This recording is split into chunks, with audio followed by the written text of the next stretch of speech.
Hi friends, welcome to nonstop cooking. இன்றைக்கி நம்ம தக்காளி ரவா கிச்சடி தான் செய்ய போகிறோம். இது உப்புமாவே சாப்பிடாத குழந்தைங்களும் சரி பெரியவங்களுக்கும் சரி அதிகமாக உப்புமாவே பிடிக்காது. இதே போல் செஞ்சு கொடுத்தீங்கன்னா கண்டிப்பாக விரும்பி சாப்பிடுவாங்க. இதுக்கு நம்ம எப்படி செய்யலான்னுட்டு பார்க்கலாம் வாங்க.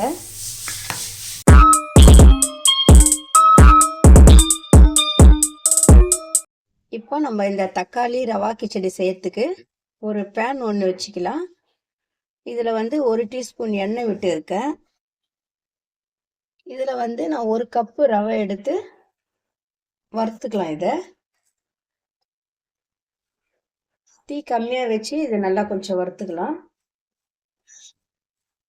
இந்த ரவையோட பச்சை வாசனைலாம் போகணும்.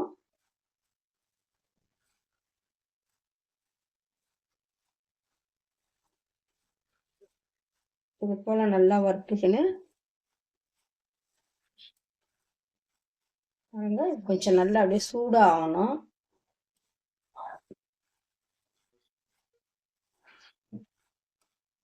இப்போ இது நல்லா வறுபட்டுச்சு. இப்போ நம்ம இதை எடுத்து கொட்டிடலாம். இப்போ இதை நம்ம எடுத்து ஒரு பிளேட்டில் கொட்டி வச்சுக்கலாம். இப்போ மறுபடியும் அந்த ரவையை கொட்டிட்டு அதே பேன் வச்சுட்டு நம்ம இதில் ஒரு 3 டேபிள் ஸ்பூன் எண்ணெய் விட்டுக்கலாம்.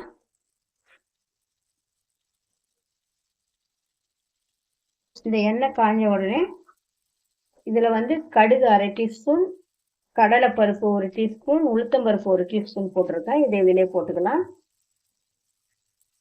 இது நல்லா கொஞ்சம் பொரியட்டும். இப்போ இந்த கடுகு உளுந்து இதெல்லாம் பொரிஞ்சிச்சு பாருங்க. இதுலயே 2 பச்சை மிளகாய், ஒரே ஒரு பச்சை மிளகாய் 2ஆ கீறி வச்சிருக்கேன். 2 மீடியம் சைஸ் வெங்காயம்,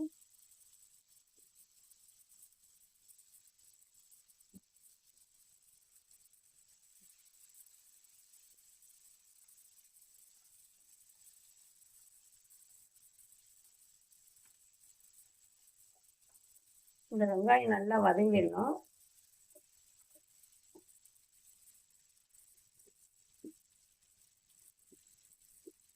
இதுலயே பொடியா நறுக்குன்னு இஞ்சி போட்டுக்கலாம். கொஞ்சமா கறிவேப்பிலை,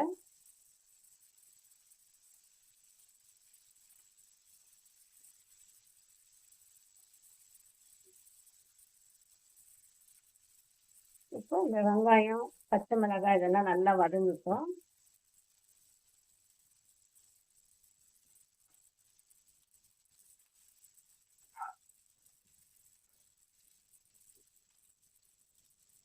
இது நல்லா வதங்கிடுச்சு.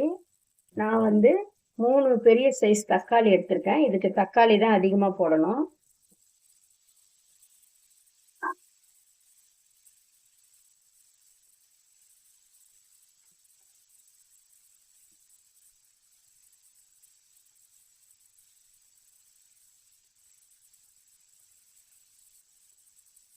இது நல்லா வதங்கணும்.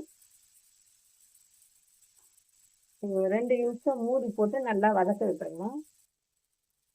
இப்போ தக்காளி பாருங்க நல்லா மசிய வெந்துச்சு பாருங்க. இது போலதான் இருக்கணும். இதுல 1/2 டீஸ்பூன் நம்ம தனி மிளகாய்த்தூள் போட்டுக்கலாம். இதுல ஒரு 1/4 டீஸ்பூன் மஞ்சள் பொடி போட்டுக்கலாம். 1/4 டீஸ்பூன் கரம் மசாலா போட்டுக்கலாம். இதை நல்லா கலக்கி விட்டுட்டு இப்போ நம்ம இதுக்கு 1 கப் ரவை எடுத்திருக்கோம். அதே கப்புலயே நம்ம 2.5 கப்பு தண்ணி விட்டுறணும்.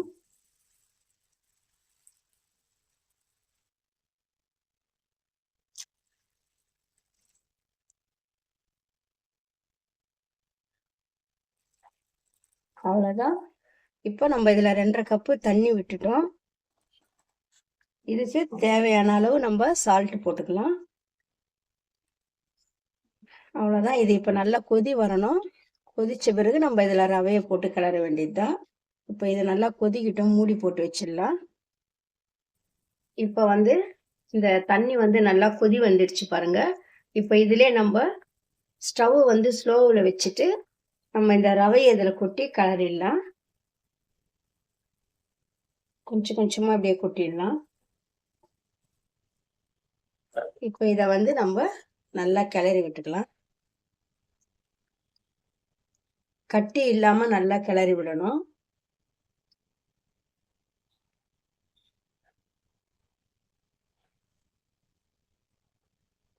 நல்லா சாப்பிட்டா அவ்வளோ ஒரு அருமையான டேஸ்டில் இருக்கும் இந்த தக்காளி ரவா கிச்சடி.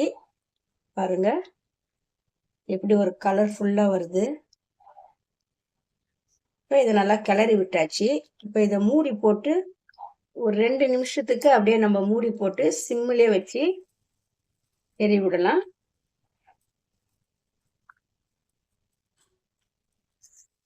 அவ்வளோதான், இந்த தக்காளி ரவா கிச்சடி ரெடி ஆயிடுச்சு பாருங்க. இதுலேயே நம்ம கொஞ்சம் கொத்தமல்லி மேலே போட்டுக்கலாம். 1 டீஸ்பூன் வந்து நெய் ஊற்றிடலாம் இதில்.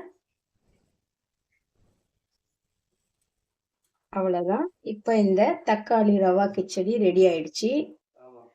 இதே போல் நீங்களும் செஞ்சு பாருங்க. செஞ்சு பார்த்துட்டு எப்படி இருக்குன்னு கமெண்ட்ஸில் சொல்லுங்கள்.